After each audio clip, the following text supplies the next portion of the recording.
Morning students. Today we are going to learn a very interesting topic, Carnot cycle. But before move towards the Carnot cycle, we have to learn how to draw a TS diagram. Why we draw TS diagram? हम ऐसा क्यों बना रहे हैं? एक छोटा सा explanation आएगा कार्नोट साइकिल में. उस एक्सप्लेनेशन को हम समझेंगे तब जब कार्नोट साइकिल पढ़ेंगे. जस्ट इसके बाद कार्नोट पढ़ने वाले हैं. तो ये देख लेते हैं बनता कैसे है और हम क्यों सिर्फ टीएस डायग्राम पे ज्यादा फोकस करेंगे वो हम देखेंगे इसके बाद. तो टीएस डायग्राम में जब कांस्टेंट प्रेशर की लाइन ड्रॉ करते हैं तो कुछ ये बनती है. ठीक, अब हम प्रेशर यहाँ से रेज करना शुरू करेंगे ऊपर की तरफ. जैसे जैसे हम प्रेशर बढ़ाएंगे होगा क्या देखते हैं. ये हम प्रेशर इंक्रीज करते जा रहे हैं.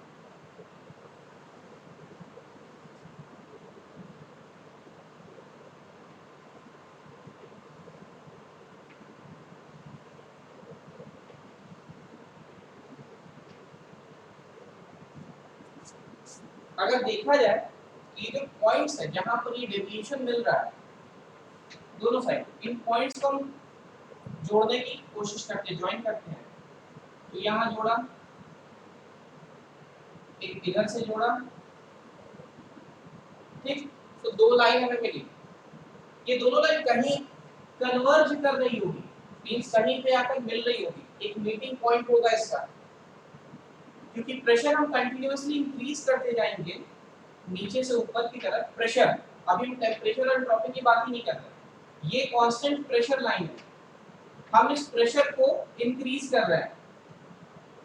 टीएस डायग्राम में कांस्टेंट प्रेशर का यही ट्रेंड मिलता है.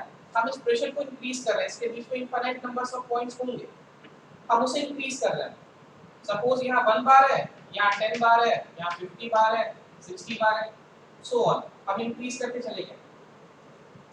तो एक पॉइंट आएगा जहां पर ये कर्व कुछ इस तरह से हो जाएगा. इट मींस ये जो पॉइंट्स मिल रहे हैं, ये पॉइंट्स मिलने बंद हो जाएंगे और हमारा कर्व कुछ इस तरह से बन जाएगा.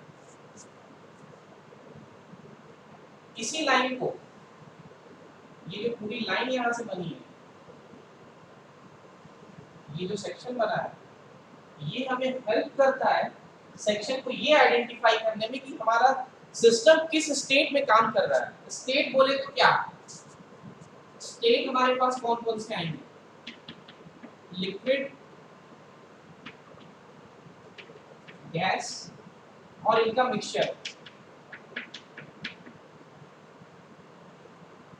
गैस ना कहते हैं वेपर. स्टीम के टर्म में बात कर रहे हैं इसलिए. अभी लिक्विड होगा, वेपर होगा, सॉरी लिक्विड, वेपर और मिक्सचर. ठीक है, कौन सी सिचुएशन बन रही है वो देखते हैं. ये वेपर बाद में जब गैस में कन्वर्ट होगा तब हम उसे देखेंगे तो प्योरली गैस कर देंगे.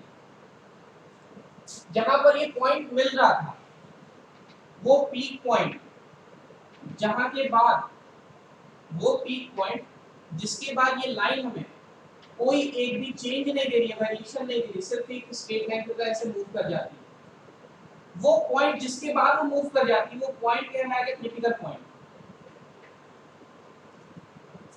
क्रिटिकल पॉइंट वो पॉइंट होगा, क्रिटिकल पॉइंट वो पॉइंट होगा जिसके बाद प्रेशर वेरिएट करने पे भी हमारा फेज डायरेक्टली चेंज हो जाएगा एक से दूसरे फेज में.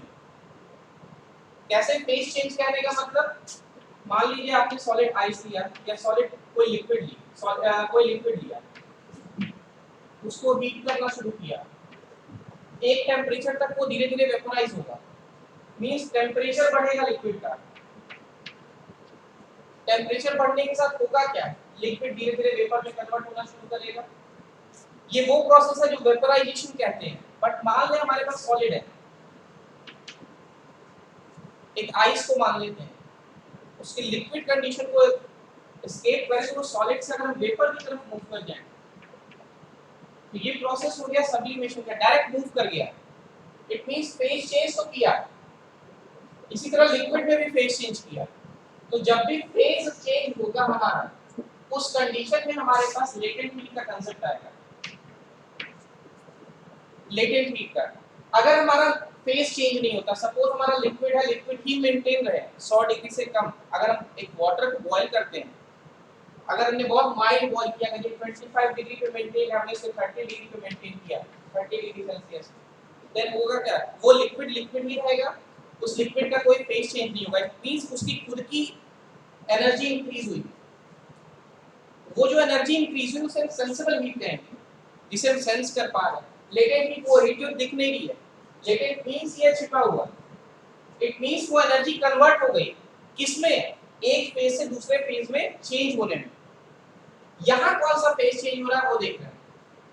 क्रिटिकल पॉइंट के लेफ्ट साइड में हम ये मानते हैं कि लिक्विड है, अब हमारे मानने से तो होगा नहीं, और क्रिटिकल के राइट साइड में हम वेपर मान लिया, गैस मान लेते हैं, पर मेरे मानने से नहीं होता है। पर जब टीएस डायग्राम ड्रॉ करते हैं, सिस्टम को देखेंगे, तो सिस्टम जब हम बनाएंगे रैंकाइन साइकिल, तो हमें दिखेगा कि इसके पहले की सारी लाइन लिक्विड कंडीशन में, लिक्विड लिक्विड स्टेट पे है, और इसके बाद की सारी स्टेट वेपर स्टेट में है। ये आपको सिस्टम से भी दिखेगा जब हम सिस्टम को ड्रॉ करेंगे।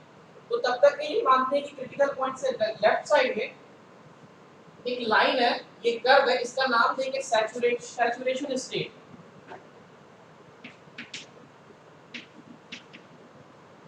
सिमिलरली इस लाइन को भी बोलेंगे सैचुरेशन स्टेट, बट इस लाइन पे आने वाले हर पॉइंट सैचुरेशन स्टेट है, चाहे वो यहाँ हो, कोई भी पॉइंट हो, वो सारी पॉइंट सैचुरेशन स्टेट पे है, किसी भी सेक्शन पे हो, चाहे वो इधर या उधर।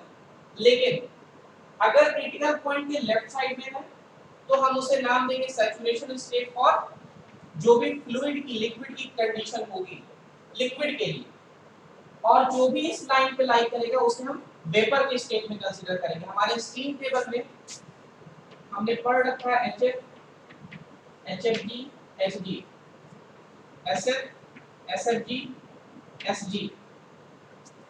F फ्लूइड को डिनोट करेगा, G गैस को डिनोट करेगा, F आपका फ्लूइड के लिए, लिक्विड के लिए डिनोट करेगा। इट मींस HF की वैल्यू सारी इस साइड आएगी और HG की सारी वैल्यू इस साइड लाई करेगी।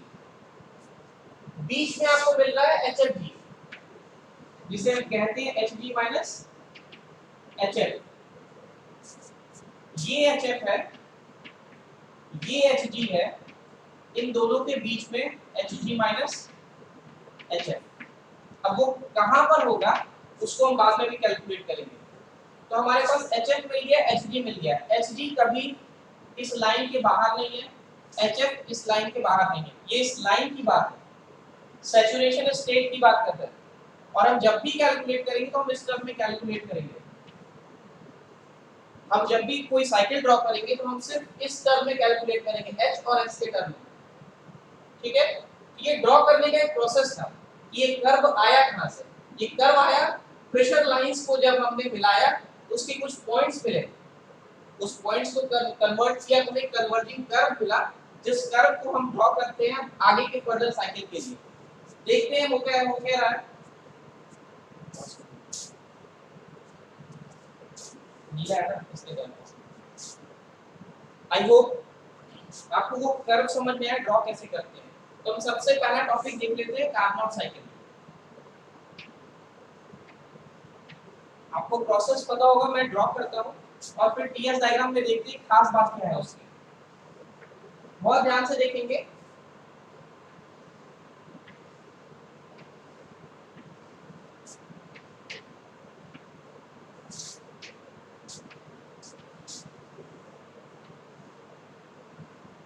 और यहीं से हम लोग रैंकाइन की तरफ मूव करेंगे। ध्यान रहे, हम लोग यहीं से रैंकाइन की तरफ मूव करेंगे।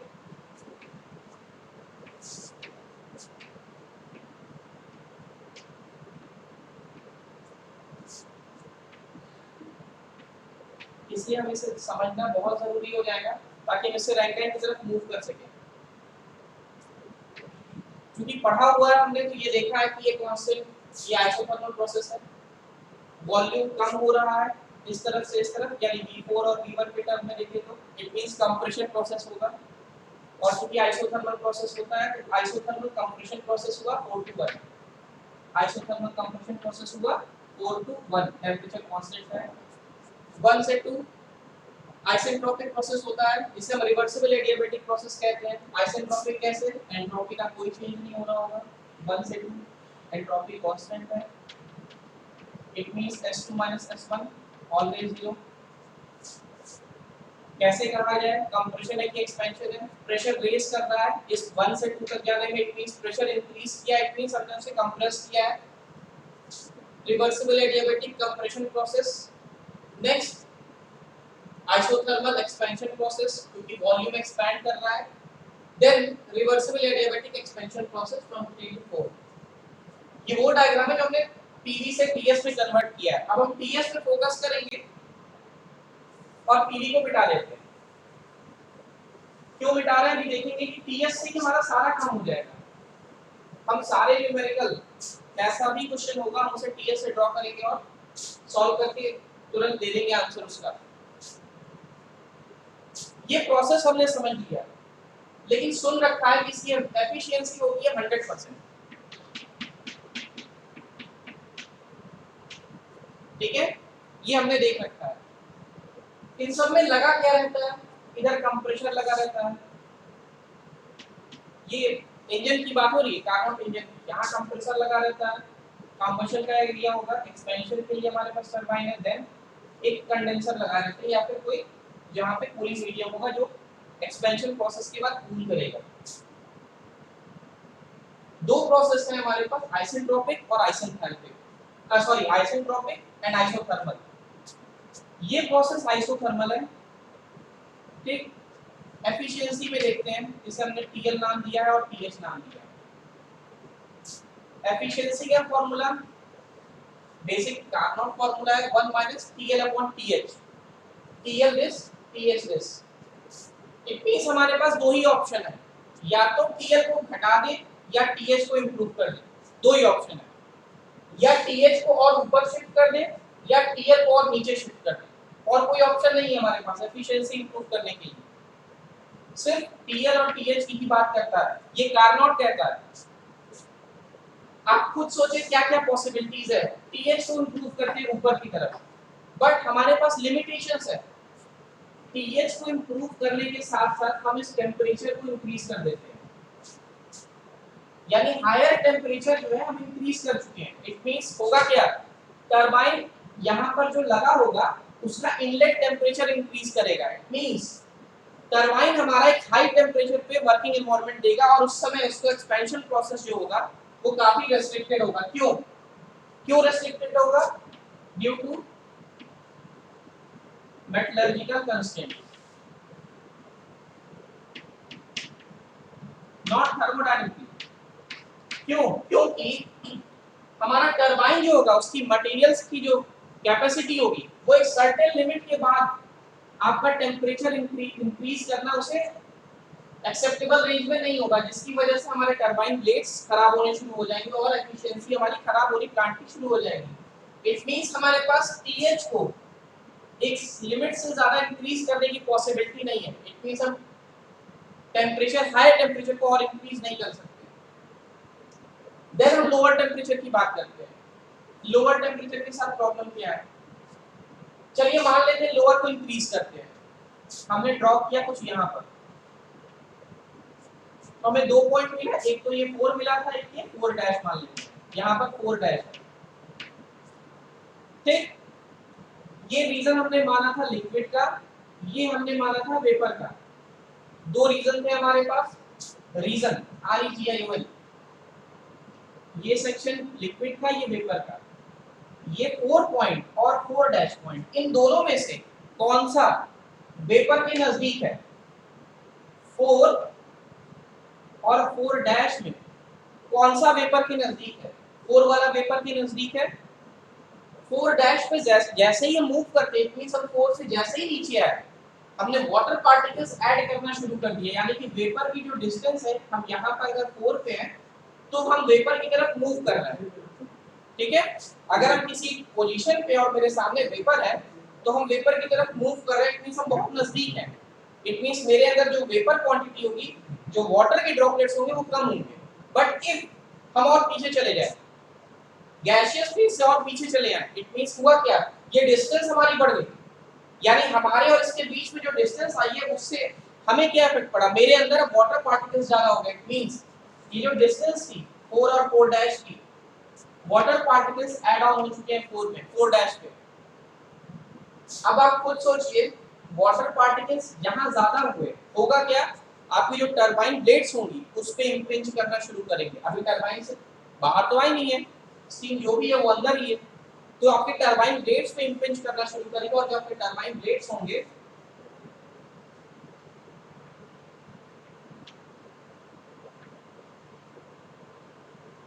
टरबाइन ब्लेड्स होंगे उसे डैमेज करना शुरू कर देंगे। किस वजह से, इसे बोलते हैं प्रॉब्लम ऑफ इरोजन।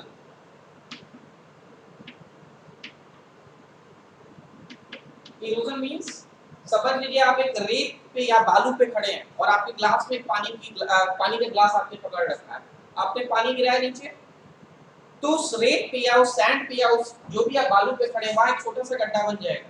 उस गड्ढे को, उस प्रोसेस को कहते हैं इरोजन। तो आपके छोटे से फोर्स से आपने ग्लास के पानी से वहां इरोजन डेवलप कर दिया।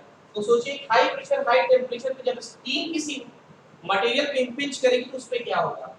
तो सर्टेन लिमिट तक तो ये एक्सेप्टेबल रेंज रखता है, बट उसके बाद नहीं। अब ये कौन सा रेंज होगा, वो रेंज हम देखेंगे जब गैस टरबाइन और स्टीम टरबाइन में जाएंगे वैल्यूज में, तब देखेंगे वो रेंज क्या है। अपनी अपनी हर टरबाइन की कुछ रेंज है। तो यहाँ पर हुआ क्या, 4 और 4 डैश पे मॉइस्चर कंटेंट 4 डैश पे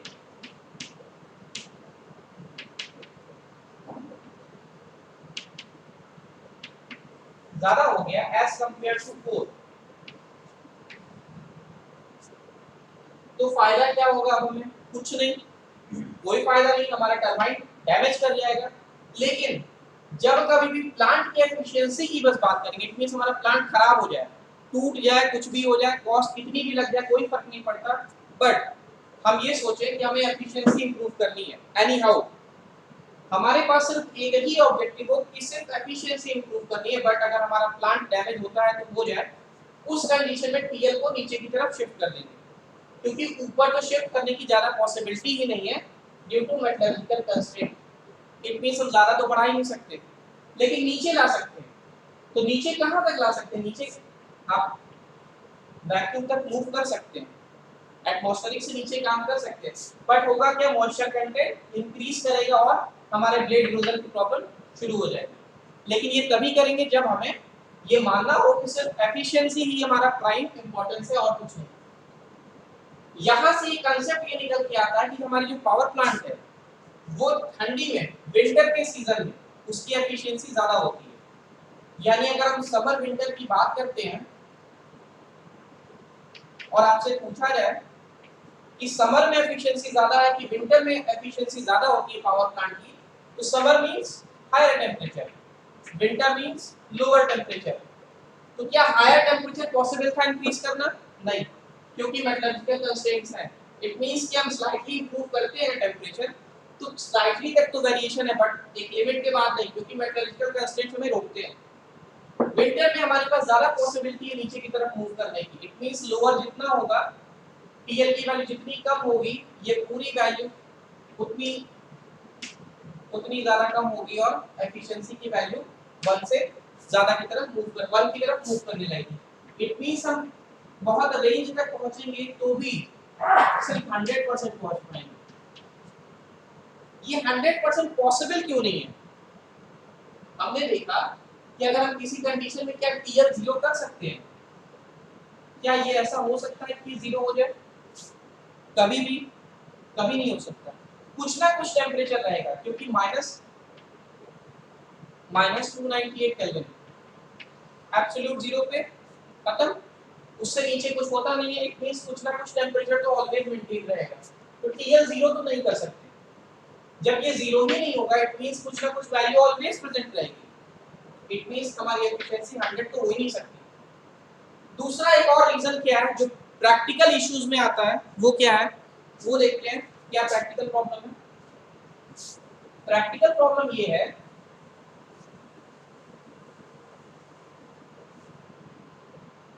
अगर आपने कार्नोट बना भी लिया तो सिस्टम को वर्क कराना मुश्किल हो जाएगा। क्यों वर्क कराना मुश्किल हो जाएगा, वो देखिए।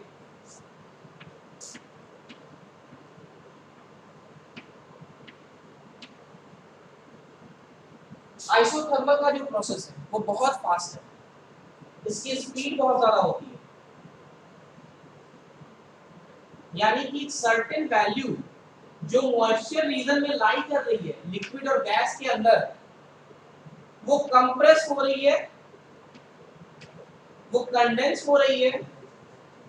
जब वो टेम्परेचर लो हो रहा है, बट टेम्परेचर तो लो दिख नहीं रहा, लेकिन आइसोथर्मल प्रोसेस देख रहे हैं, तो वो क्या रहा है इस केस में पूरा हुआ ये कि कंडेंस तो हो गया, मतलब वो वेपर से लिक्विड की तरफ मूव, ये वेपर है, इधर लिक्विड है, वो इधर से इधर की तरफ मूव किया, इट मींस वेपर से लिक्विड की तरफ मूव किया है।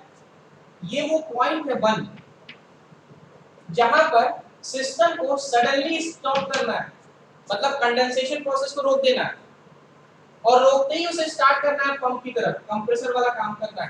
कंप्रेसर लगा था ना, इट मींस कि जैसे ही कंडेंसेशन प्रोसेस शुरुआत हो रही है और हमें उसे सडनली रोक देना और मूव करा देना ऊपर की तरफ, यानी एक पंप लगा करके मूव कर देना हायर प्रेशर की तरफ। ये वो स्टेट है जो पॉसिबल नहीं है, ये वो स्टेट है जो आप प्रैक्टिकली पॉसिबल नहीं है। इट मींस हम कभी कार्नोट के साथ ऐसा नहीं कर सकते।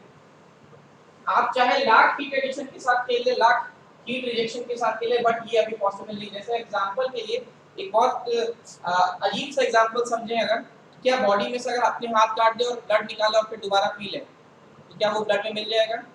ऐसा नहीं होता है। वो ये हाइपोथेटिकल चीज है। अब वो 200 साल 2000 साल बाद क्या होगा वो पता नहीं, बट आज की डेट में अभी इम्प्रैक्टिकल, और आने वाले समय में भी ये इम्पॉसिबल ही रहेगा। सिस्टम को आप डिस्टर्ब नहीं कर पाएंगे, ये कार्नोट कहता है, ध्यान रहे अभी तक कार्नोट में है। तो ये कंप्रेशर था, कंप्रेशर का काम वेपर फेज को मूव करना है, वेपर फेज को कंप्रेस करना है।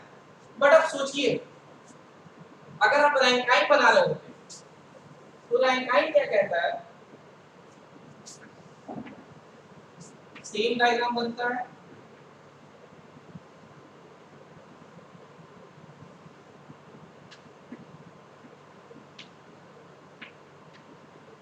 हम इसे यहाँ बॉयलर कहते हैं, ये कंबशन चैम्बर था, या एक्सपेंशन के लिए टरबाइन है, सेम प्रोसेस मानते हैं, कोई डिफरेंस नहीं है।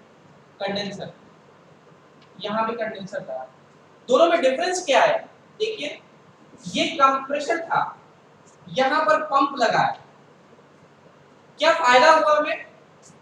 कंप्रेशर को वेपर फेज में मूव करना था हायर प्रेशर पे, पंप को लोअर प्रेशर से हायर प्रेशर में मूव करना है, काम तो दोनों का है। बट क्या फायदा मिला देखते हैं। W नेट आप क्या समझते हैं? टरबाइन माइनस कंप्रेशर वर्क या पंप वर्क, कुछ भी W इनपुट मानते हैं, कंप्रेसर पंप, ठीक है।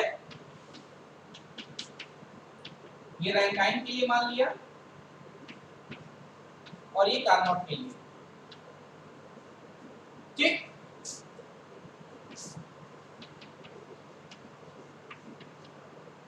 वर्क डन कंप्रेसर या पंप के लिए फॉर्मूला हमें ये मिलता है, W is equals to VdP। dP is pressure difference higher to lower, और V is specific volume। अब एक चीज अगर आप स्टीम टेबल पे नोटिस करें, V G is greater than, far greater than VL। तो जब हम रैंकाइन के केस में आते हैं और कंडेंसेशन प्रोसेस को पूरा होने के लिए आगे बढ़ा देते हैं, कंडेंसेशन को बीच में नहीं रोक रहे, कार्नोट उसे बीच में रोकता है, बट हमने उसे थोड़ा सा और आगे मूव करा दिया, क्या करने के लिए? कि सैचुरेशन स्टेट मूव कर जाए और सैचुरेशन स्टेट अचीव कर ले, यानी यहां से मूव करके 1' पे ले आओ, और ये मेरा स्टेट हो गया net. It means saturation state पे हम पहुंच चुके हैं, और यहां पर हमें जो वैल्यू V की मिलेगी वो मिलेगी Vf मिलेगी, और यहां पर हम देखते हैं कि हमें Vg के साथ काम करना पड़ रहा है, Vg का भी रोल इसमें आ रहा है, Vg माइनस Vf भी करेंगे तो भी मेरे पास Vg ही आएगा, यानी Vg की वैल्यू बहुत ज्यादा है। इट मींस Vg और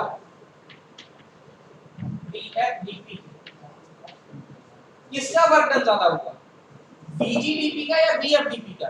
Vg dP का वर्क डन बहुत ज्यादा होगा, क्योंकि Vg की वैल्यू बहुत ज्यादा है एज कंपेयर टू Vf।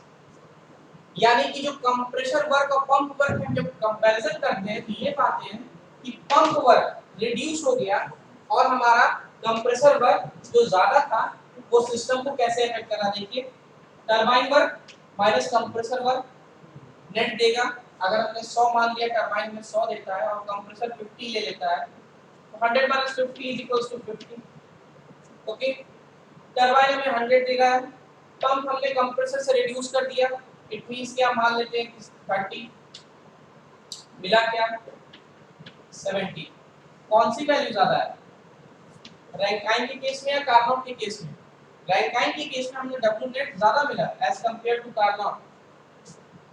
ये वैल्यू हमें मिली, कंप्रेसर वर्क और पंप वर्क कैसे रिड्यूस हो गया, हमने कंडेंसेशन ही पूरा करा दिया, हम उसे बीच में रोकेंगे ही नहीं, हमने कंडेंसर को पूरा मूव कराया कि वो सैचुरेशन स्टेट पे आ जाए। उससे फायदा ये मिला कि कंप्रेसर हमारा जो वेपर एक हाई प्रेशर पे मूव कराने के लिए कंप्रेस कर रहा था, उससे ज्यादा वर्क देना पड़ रहा था, हमने उसे रिमूव कर दिया। और चूंकि पंप लगा दिया, पंप का काम है कि लिक्विड स्टेट को वो मूव करा सकता हाई प्रेशर पे बहुत इजीली और कम वर्क पे, जो वीएफडीपी से हम कैलकुलेट करते हैं, तो हमारा ये पंप वर्क रिड्यूस हो गया। इट मींस जो नेट वर्क था वो अल्टीमेटली बढ़ गया, नेट वर्क अल्टीमेटली बढ़ गया। अब और क्या हुआ ये देखते हैं। ये तो वो स्टेट हो गई जो हमने रैंकाइन बना दिया कार्नोट से। क्वेश्चन आपसे पूछा जाता है एग्जाम में, देखिए रैंकाइन यही है और रैंकाइन को कन्वर्ट कर लिया हम, सॉरी कार्नोट वही है, कार्नोट को हमने रैंकाइन में कन्वर्ट कर लिया। तो एग्जाम में ये क्वेश्चन आता है क्या पॉसिबल है रैंकाइन के अंदर कार्नोट को बना सकते हैं? बिल्कुल बना सकते हैं, वो ये पॉसिबिलिटी है। बट अगर आपसे क्वेश्चन ये पूछा जाए कि किसकी एफिशिएंसी ज्यादा है, आपने आउटपुट तो दिखा दिया कि रैंकाइन की ज्यादा मिल रही है, बट पूछा जाए आपसे कि किसकी एफिशिएंसी ज्यादा है, तो दोनों के प्रोसेस ही अलग है, आप कंपैरिजन ही नहीं कर सकते, आप कंपैरिजन ही नहीं कर सकते। अभी तो दिख रहा है TH TL TH TL दोनों के केस में सेम है।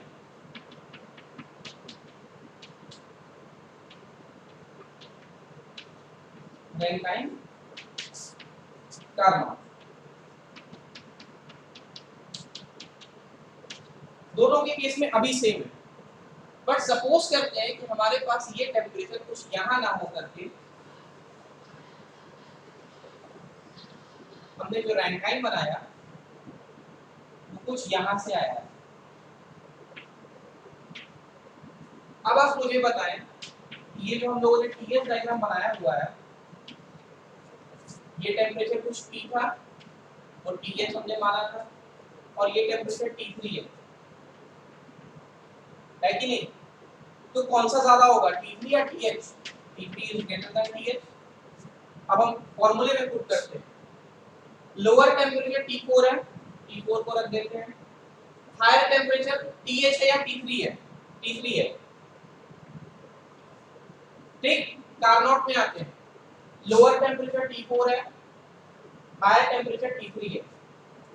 क्या बता सकते हैं कौन सी एफिशिएंसी ज्यादा होगी? देखिए इन दोनों में, ये T3 हो या ये T3 हो, इन दोनों में हायर किसका है? हायर टेम्परेचर रैंकाइन का।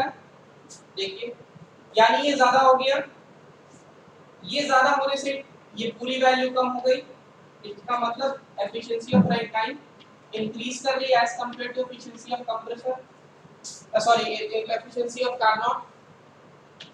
यानी अगर आपसे क्वेश्चन पूछा जाए इस तरह की सिचुएशन में, तो आप ये कह सकते हैं कि रैंकाइन की एफिशिएंसी कार्नोट से ज्यादा होती है। बट क्या ऐसा पॉसिबल है? है, ये पॉसिबल है, रैंकाइन के साथ पॉसिबल है, क्योंकि हमारे पास टेम्परेचर लिमिट ही बदल गया है, टेम्परेचर लिमिट ही बदल गया है। तो जब तक आपसे क्वेश्चन में ये ना कहा जाए कि between which temperature limit we have to focus and find out the efficiency between the Carnot and Rankine, हम इस चीज को कैलकुलेट नहीं कर सकते हैं, इस चीज को कंपेयर नहीं कर सकते हैं कि रैंकाइन और कार्नोट में किसकी एफिशिएंसी ज्यादा होती है। हमें ये बात हमेशा और हमेशा ये ध्यान रखनी होगी कि टीएच और टीएल की वैल्यू कांस्टेंट है या नहीं। इसका टीएच कुछ और है, यहाँ पर है, इसका टीएच नीचे की तरफ है, कुछ कम है। इट मींस जब भी हम कंपैरिजन करेंगे हमें रैंकाइन की एफिशिएंसी ज्यादा मिलेगी एज कंपेयर टू कार्नोट, और ये पॉसिबल है। कार्नोट के केस में नहीं हो रहा था, जो हम 100% नहीं अचीव करते, रैंकाइन में भी नहीं करते, बट चूंकि जो टेम्परेचर लिमिट है वो वेरिएशन कर दिया आपने, दोनों में अलग अलग कर दिया। इसमें बोला 70% लो, उसमें बोला 30% लो। पूछेंगे आपसे कैसे बराबर है, नहीं बराबर है, पॉसिबल ही नहीं है बराबर हो। उसी तरह जब हम देखते हैं हमारे पास एफिशिएंसी आती है, हमने बोला कि रैंकाइन की एफिशिएंसी है 1 माइनस 30/70 लिखी, 30/70 लिखी है। कार्नोट के केस में आपसे बोला कि 1 माइनस 20/70 लिखिए, तो आप लिख सकते हैं, यू आर फ्री। बट ये दोनों का कंपैरिजन गलत हो रहा है, क्योंकि कार्नोट कहता है कि टीएच और टीएल कांस्टेंट होने चाहिए दोनों के केस में। अगर ये 30 है तो ये भी 30 पे ही कंपैरिजन होगा, अगर ये 20 था तो इसे भी 20 ही होना पड़ेगा। आप चेंज नहीं कर सकते, अगर आपने चेंज कर दिया तो सिस्टम ही बदल गया, फिर कंपैरिजन ही नहीं हो सकता है कि रैंकाइन और कार्नोट का कंपैरिजन कर सके। तो ये ध्यान रखना होगा कि हमारा हायर लिमिट और लोअर लिमिट क्या है दोनों के केस में, और तभी हम कंपैरिजन शो कर सकते हैं।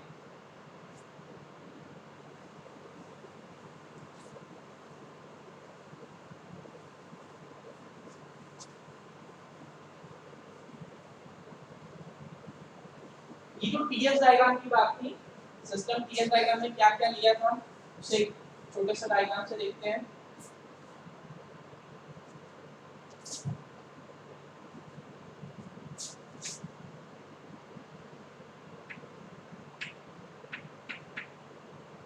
ये जो आप सेकेंड ईयर में पढ़ चुके हैं, बस ये उसी का यूज है, उसी का एप्लीकेशन है पावर प्लांट।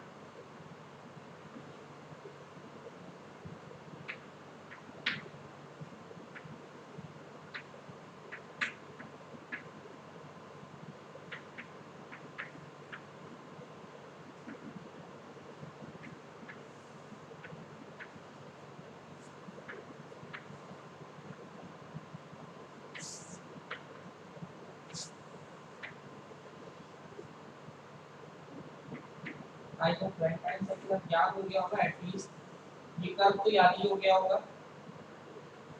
अभी फिलहाल जनरल रैंकाइन सर्कुलर को ड्रॉ कर लेते हैं।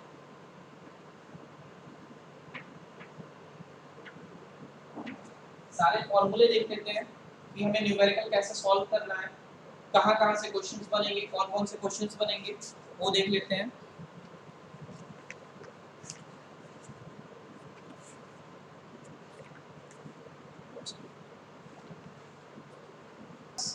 रैंकाइन सर्किल अवेलेबल है, हमारे पास रैंकाइन सर्किल अवेलेबल है, इसके रिजल्ट्स हमने टीएस डायग्राम बना दिया है कंपैरिजन में। 1 से 2 आपका पंप लगा हुआ है,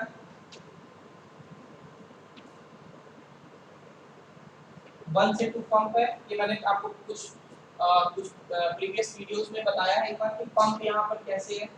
तो यही एक सिस्टम है जो लो प्रेशर से हाई प्रेशर की तरफ मूव करा रहा है, बाकी कोई प्रोसेस हाई प्रेशर से लो प्रेशर की तरफ मूव नहीं करता है, इसी का काम है लो प्रेशर से हाई प्रेशर मूव कराना। तो पंप हमारे यहाँ पे लगा हुआ है, अभी कार्नोट और रैंकाइन में भी देखा हमने, कंपैरिजन तो देखा पंप एक में था।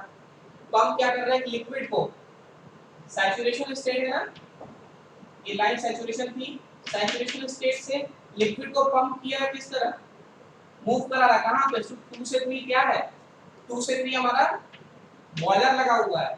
इट मींस ये जो लिक्विड था वो बॉयलर के अंदर गया और यहाँ पर आपने फ्यूल को कंबशन कर रखा है, फ्यूल जला रखा है, जिससे वाटर वेपर कन्वर्ट हो गई स्टीम में, और ये स्टीम पास आउट होने वाली है स्टीम टरबाइन में।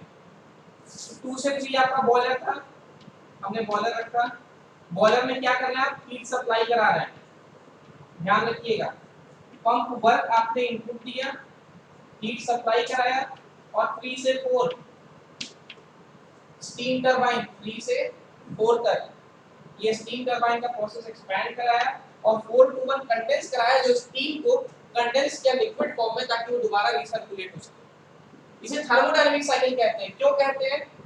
क्योंकि जितनी मास यहाँ पर होगी वही सेम मास आपको यहाँ पर भी मिलेगी, वही सेम मास यहाँ पर भी मिलेगी, सेम मास यहाँ पर भी मिलेगी। इट मींस साइकिल में आप कहीं भी घूम जाएंगे उसका मास फ्लो रेट जो भी है वो कांस्टेंट होगा। अगर वो चेंज होता है तो इट मींस वो थर्मोडायनामिक साइकिल नहीं कही जाएगी, ये ध्यान रखिए। अगर हमारा m चेंज हो गया साइकिल में, तो थर्मोडायनेमिक साइकिल पूरी तरह से नहीं कहा जाता।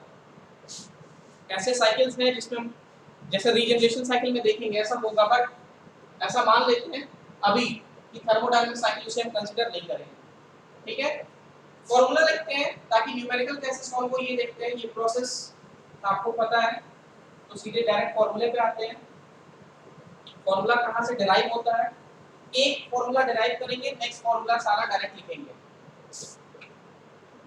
आपने ये फॉर्मूला पढ़ रखा है,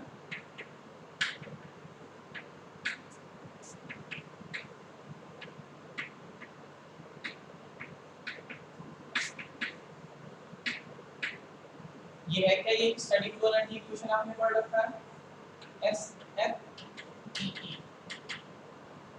ठीक, प्लस क्यू प्लस डब्ल्यू, ये आपने पढ़ रखा है। शाफ्टर ई सप्लाई। चलिए मान लेते हैं बॉयलर का हमें कैलकुलेशन करना है, तो बॉयलर के लिए देखते हैं। बॉयलर में हीट सप्लाई होगा QS, QS क्या होगा, फॉर्मूला याद करने का एक तरीका ये है कि हम हायर माइनस लोअर कर देंगे एंथैल्पी का और हमेशा यही आंसर आएगा। ये याद करने का एक तरीका है। टरबाइन में 3 - 4, कंडेंसर -4 - 1 और पंप मींस 2 - 1, ये हमें याद करने के लिए, बट ये आया कहां से वो देख लेते हैं। चलिए बॉयलर में देखते हैं, क्या बॉयलर में कोई वेलोसिटी कंसीडर करना हम नेगलेक्ट करते हैं, काइनेटिक और पोटेंशियल एनर्जीज को, कोई एलिवेशन कंसीडरेशन नहीं करते, कोई मूवमेंट नहीं होता, कोई शाफ्ट वर्क नहीं है, इट मींस कोई रोटेशन नहीं है, तो kinetic energy potential energy neglect करते हैं। हमारे पास बचा क्या, H1 H2 Q and W system है, उसमें क्या बॉयलर में कोई वर्क होता है, बॉयलर में कोई शाफ्ट लगा है जो वर्क करे, शाफ्ट वर्क होता है, क्या कोई शाफ्ट लगा है जो मूवमेंट दे सके, ऐसा कोई भी सिस्टम नहीं है, यानी उसमें मूविंग डिवाइस कुछ नहीं है। इट मींस W हमारा 0 हो गया, बचा क्या हमारे पास Q1 H1 Q and H2। यही डिफरेंस हमें देता है हीट सप्लाई, जिसे हमने 3 और 2 नाम दे रखा है पर M2 के केस में Q H2 - H1। तो हमने चूंकि नंबरिंग चेंज कर रखी है, इसलिए numbering according higher minus lower. 2 आपका आउटपुट था, 1 आपका इनपुट था, वैसे 3 आपका आउटपुट है और 2 आपका इनपुट है। S3 - S2 हो गया। टरबाइन के केस में आते हैं, टरबाइन का काम क्या है, वर्क देता है या हीट सप्लाई करता है। टरबाइन में एक्सपेंशन होता है, रोटेशन होता है। अब उसमें ये देखते हैं WT कैसे बनता है, इसी फॉर्मूले में देखते हैं।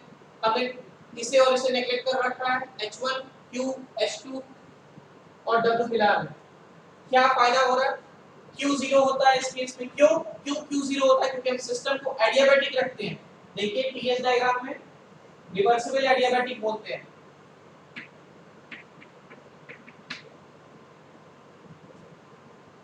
आइसेंट्रोपिक प्रोसेस है ना, it means delta S = 0, it means delta Q = 0, it means जो हीट सप्लाइड है और हीट रिजेक्टेड है वो 0 है, चेंज हमारा 0 हो चुका है, तो हम जो Q लेते हैं वो 0 करते हैं। तो बचा क्या, H1 H2 और W, तीन ही चीज बची। तो हमारे पास WT कौन सा मिलेगा, H3 - H4। सिमिलरली हम कंडेंसर की तरफ मूव करें, कंडेंसर का काम हीट रिजेक्शन का है, तो हम QR मान लिए। क्या होगा, higher enthalpy minus lower enthalpy, same इसी फॉर्मूले से हम कैलकुलेट करेंगे। कंडेंसर के बाद पंप की तरफ मूव किए, पंप का काम हीट इनपुट वर्क इनपुट देना, WP पंप के लिए ये वैल्यू नेगेटिव में आती है तो हम उसे कन्वर्ट करके लिख देते हैं, माइनस हटा देते हैं। ये फॉर्मूला बना। इसके अलावा कुछ क्वेश्चंस और बनते हैं जो आपके एग्जाम में डायरेक्ट आते हैं, जैसे आपसे पूछा जाए स्पेसिफिक फ्यूल कंजम्पशन क्या होता है, हीट रेट क्या होता है, एफिशिएंसी क्या होता है। तो न्यूमेरिकल में मेरा काम क्या होगा, हमें हर पॉइंट पे एंथैल्पी पता करनी है। सिर्फ 1 2 एंड 3 एंड 4 पे अगर हमें एंथैल्पी मिल गई तो हम कुछ भी कैलकुलेट कर सकते हैं। रैंकाइन साइकिल का ऐसा कोई प्रॉब्लम नहीं होगा फिर जिसे हम कैलकुलेट नहीं कर पाएंगे। इट मींस हमें 4 पॉइंट पे सिर्फ एंथैल्पी एंट्रोपी की जरूरत है, ये ध्यान रखेंगे। सिर्फ एंथैल्पी एंट्रोपी, बेसिकली एंथैल्पी तो चाहिए ही चाहिए, और अगर हमें एंथैल्पी है इट मींस हम कुछ भी कर सकते हैं। Specific fuel consumption, mass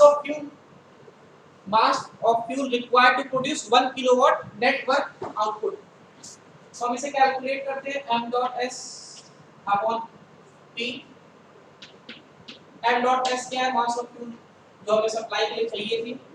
power का formula m dot s w net, m dot s cancel हो सकता है, it means 1 by w net। तो अगर आपसे पूछा जाए स्पेसिफिक फ्यूल कंजम्पशन क्या होता है, तो हम लोग डायरेक्टली लिख सकते हैं कि हमारा 1 by w net होता है। ठीक है।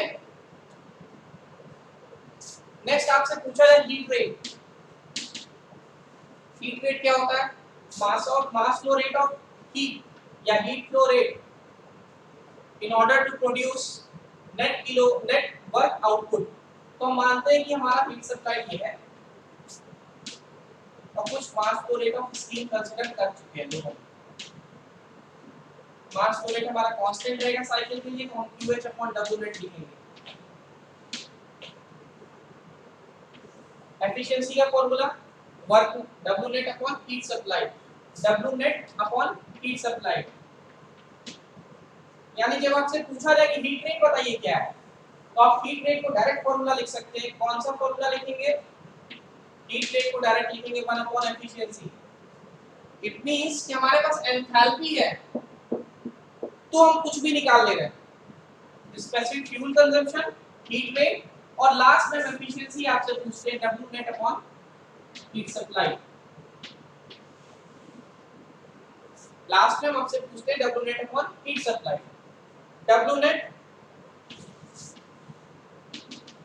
Turbine minus pump work, heat supply जो बॉयलर के अंदर है, S3 माइनस S2। ये हमारी एफिशिएंसी आ गई।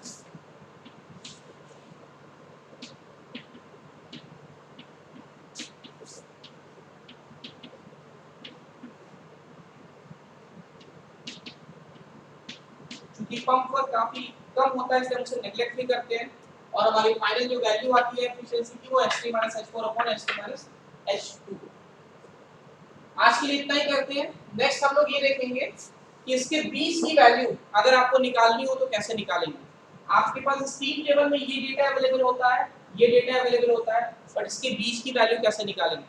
ड्राइनेस फ्रैक्शन एक टर्म आता है, उसका क्या रोल है, साइकिल में क्या फायदा होगा, ये हम चेक करेंगे, और ये सब कुछ नेक्स्ट में देखेंगे, और साथ में टोटल 10 फॉर्मूले याद करेंगे जो सिर्फ टीएस डायग्राम से पॉसिबल है। आई होप आपको boiler, turbine, condenser, pump, SFC, HR और एफिशिएंसी ये सारे याद हो गए होंगे, और याद होने के लिए सिर्फ एफिशिएंसी के अलावा सिर्फ एंथैल्पी की जरूरत है साइकिल की। ठीक है, okay, thank you. Next lecture में मिलते हैं।